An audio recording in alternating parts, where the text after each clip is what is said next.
Guys, we're going to be doing an example now in chapter 7, in particular hypothesis testing, and more specifically, something called, a directional hypothesis testing, sometimes called one-tailed hypothesis testing.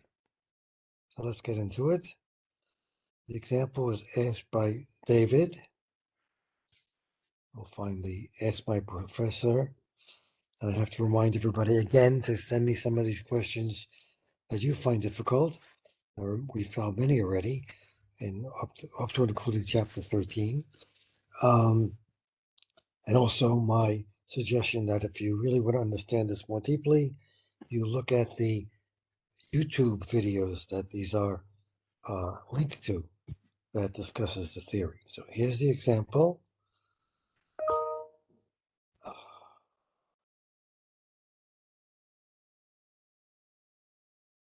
Okay, so call centers typically have high turnover. Okay, which means workers do not work a long time before they leave the job. And we're going to look at a data set with 70 employees time working, and somebody claims the average is really no more than 2 years, meaning it's not that bad as people think. It's a short number. Well, no more than 2 years. That means it is a small, the amount of time is, sorry, take that back. The amount of time is a small number. It's at most 2 years, which they're considering a short amount of time. Okay. So here, because we have a direction, no more than, or less than, or greater than, we don't do the regular hypothesis testing. Basically, the alpha, the type 1 error probability, which is usually about 0.05, but some could be 1% or even 10%, is not chopped in half. And we'll see the actual mechanics of this in a second. But so let's just, for the most difficult part is setting up the hypotheses themselves. And then we'll solve it in StatCrunch. First of all, you have to realize what is the parameter we're testing. The answer is the mu. We're looking at the average. So that's that. We want to compare it to the number 2. That's also easy.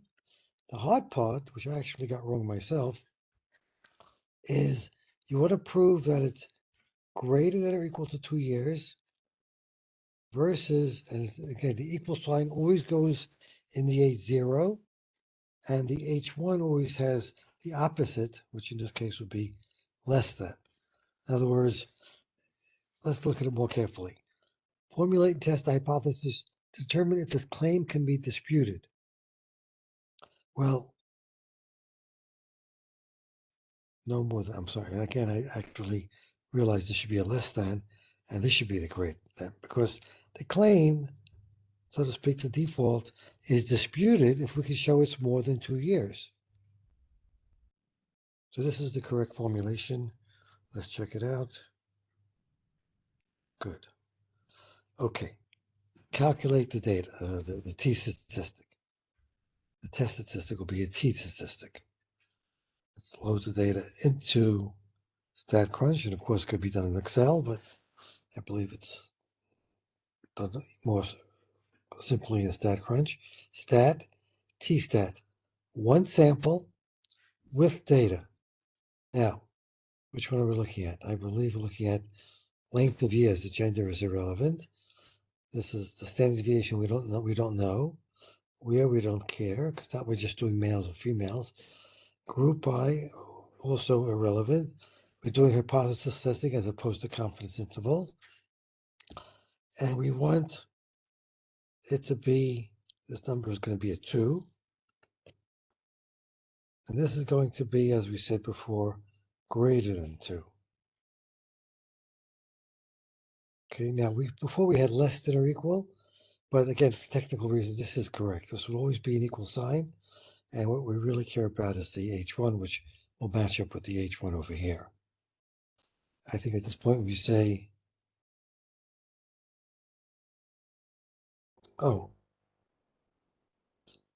significance is 0.05. That's what we're doing there. Compute.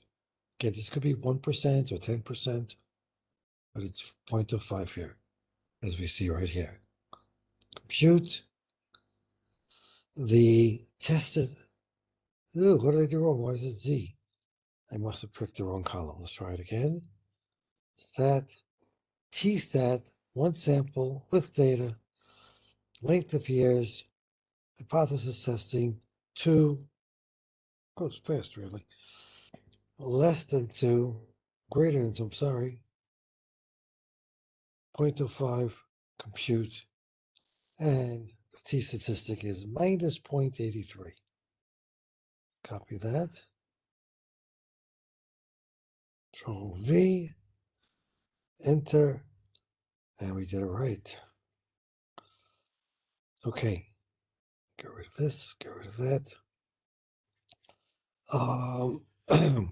Find the p-value. Remember, the p-value is the probability that we would get results like this if the null hypothesis was true. And again, I elaborate at length on that on the YouTube videos. So getting back to our data, the p-value is 0.796. Point is bigger than 0.05. Control V, enter, roll. Okay, the p-value is greater than the chosen alpha, which is 0.05, and therefore do not reject. If it was less than 0.05, we would reject. There is insufficient evidence to conclude the mean is greater than 2. We're basically rejecting this. We're not rejecting, we're basically continuing to assume the average is less than 2. We didn't have evidence. If, for example, the average was much bigger than 2, let's go back to the data and look at this in some more. The average was 1.89. So how could you possibly prove the average is bigger than 2 when the average is actually below 2, which of course you can't. So if this would have been, let's say, 2.89, that would have turned out to have a small p-value, and of course everything would have been reversed.